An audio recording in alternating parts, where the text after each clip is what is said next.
first thing I do is look. Always. I begin with looking. My eyes are ceaseless in their wandering. Their search is phenomenological. They don't care about content or context. Only an action. The action is always first. My eyes, they linger. They linger upon the smallest thing. Constantly, my eyes are watching new programming, new movies, new videos, the world around me. But there's a silence to the watching. It's as if the sound can't reach my ears as fast as the light hits my eyes. There's always a vacuum, a silence to the image that I observe. I think, when I think about it, this looking compulsion, my ceaseless eye, comes from my childhood, comes from my first pair of glasses. When I was in 3rd grade, I got my first pair, and I was struck profoundly with the sense that my eyes were damaged, that my vision was damaged, and that to see things I had to see through the lenses, that the lenses were the way for me to experience the world of detail, where before everything was motion without detail. What then is the logic of my gaze, of the grasping of my gaze, the things that my eyes find, that they find pleasure in? I can remember watching ramen noodles boil, changing from that brick of noodles into a field, collapsing into an expanse of noodles. Is there meaning in this shift, in this root, this fundamental shift from motion to detail, from object to expanse? I've always taken delight at watching things happen, little magic things of the visual experience, things affecting each other, forms collapsing and coming back together, expanding, compressing, soap and oily water. I can remember spending hours playing by the sink, making soap boats, holding ice under the tap. I loved watching it change, watching the water carry away, shift, change the ice, causing it to disappear. I love that feeling of holding the ice in the tap, holding onto the stream, feeling the bits of it carried away, feeling it collapsing at my fingertips. It seems that my pursuit of sensation often leads me back to that first form of experience, that pre-visual world of my earliest childhood, where things existed as forms of motion, an interplay of activity more than their specific parts. Trees, a waving mass rather than 1,000 turning leaves. I keep finding myself compelled to recreate that shift from obscuration to clarity. I find myself drawn to situations and events which push me back and forth from being seated in one world into the other.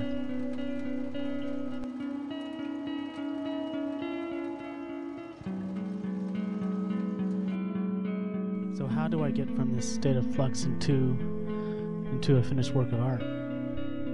Well, usually it starts with something simple.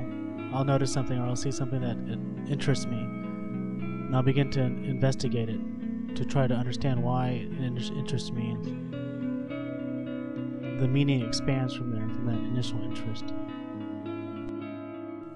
So in the specific thread of inquiry that we'll be looking at in this presentation, basically the starting point was those little flavor packets that you put in bottled water, the Crystal Light flavor packs that you add a bottle of water and shake it up and it turns into fruit punch or whatever.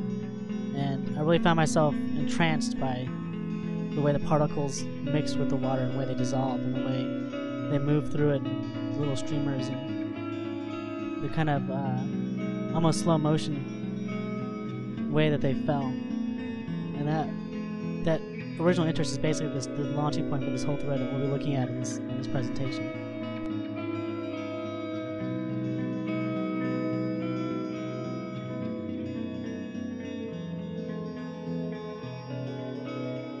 So from there, from pouring the stuff into water bottles and filling it, I went to my studio. I got a fish tank and I filled it with water. And I just started pouring different liquids in there to see how they move, how they would react.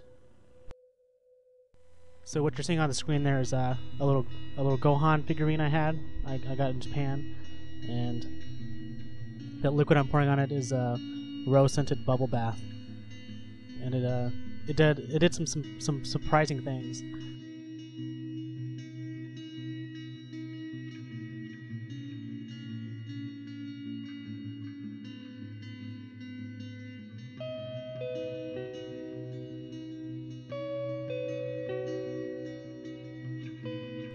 A lot of my process is driven by, at least early on, is driven by my desire just to see things happen. A lot of times I'll make a thing just because I want to see it, to see the motion. And that desire to see that motion is one of the main reasons that I was drawn into video art. The camera itself is also a part of this attraction. Itself and I, a surrogate for the damaged one I was born with. And as an extension, an aid for the imperfections of my memory. But these imperfections, the imperfections of my eyes, are not a thing I'm running away from. That vision, that early vision, is deeply rooted in my idea of the world. And much of my work deals with reconstructing this vision, this world model.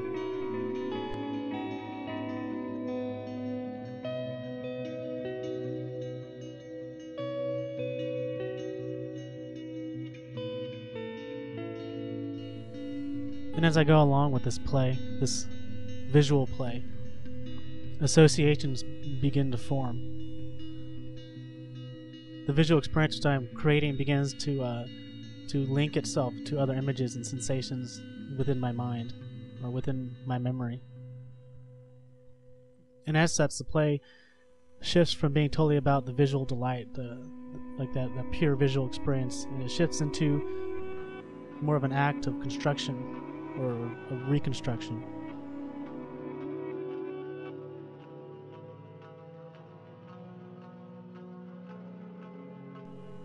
Like this form we're looking at now, this massive ink suspended, floating in the water. It instantly makes me recall looking at the clouds outside the window of my airplane as I flew home for Thanksgiving. It also draws upon older memories. It also draws upon media memories. Makes you think of mushroom clouds.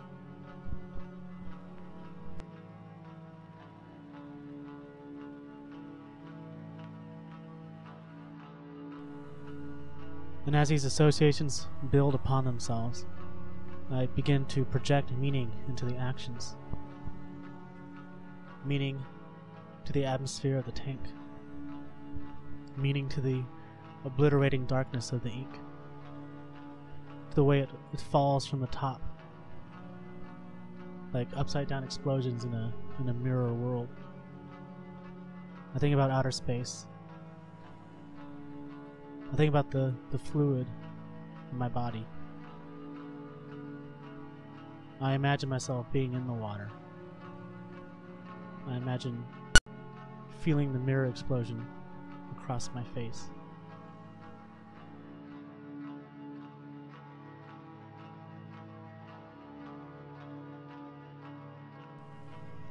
I think about my little man, lost now in the haze. And I think about the ink floating shapeless in the water, and then finding form against the edges of the tank.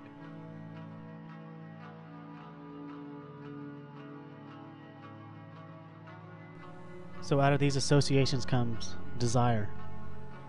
A desire to integrate myself into what I'm seeing, or to recreate things, to make constructs of things that exist in my mind, of memories that exist, or fantasies that exist there in my mind. So in following the desire, you can see me here. I'm making a surrogate for my face. I'm making a wax cast of my face to place in the water, because I don't have a gigantic water tank that I can dive into and pour all this crazy stuff into, which would be awesome if I did. I've been starting to explore this idea of the surrogate more in my art, or just making a more pointed part of my practice. I mean, in the first sense, there was a surrogate for my eye, the lens, and then the camera, my glasses. Those things kind of become a surrogate for my experience. And I don't know, I've been making surrogates of my own body, or of myself, and then or altered versions of people, altered versions of my friends, or of myself. And the alterations I try to invest with like a metaphorical meaning.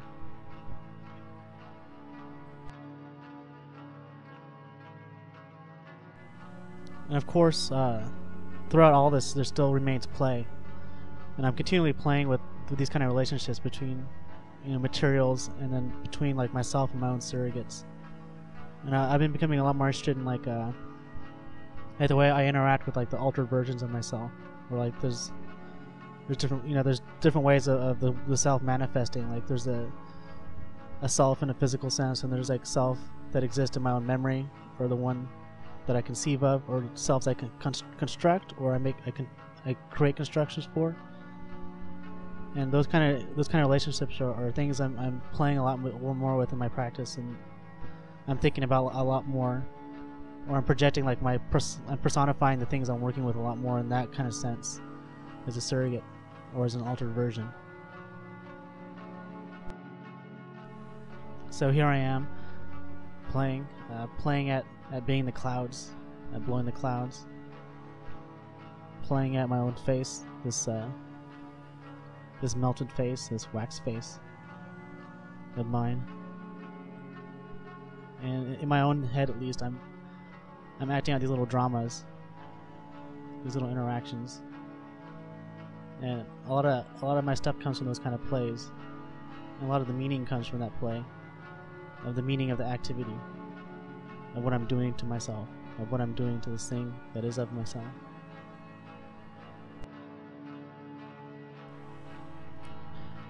So, more or less, that's my process. It's hectic, and often, at times, is pretty haphazard, and it more often than not leads me to failure, to things which end up going nowhere. It leads me to a lot of crazy ideas, gets me involved in a lot of strange activities. But interesting things do happen. Beautiful things happen. And I become immersed in the spiraling interactions, in the little plays I set up, in my desire to see a thing, to see it in every way I can.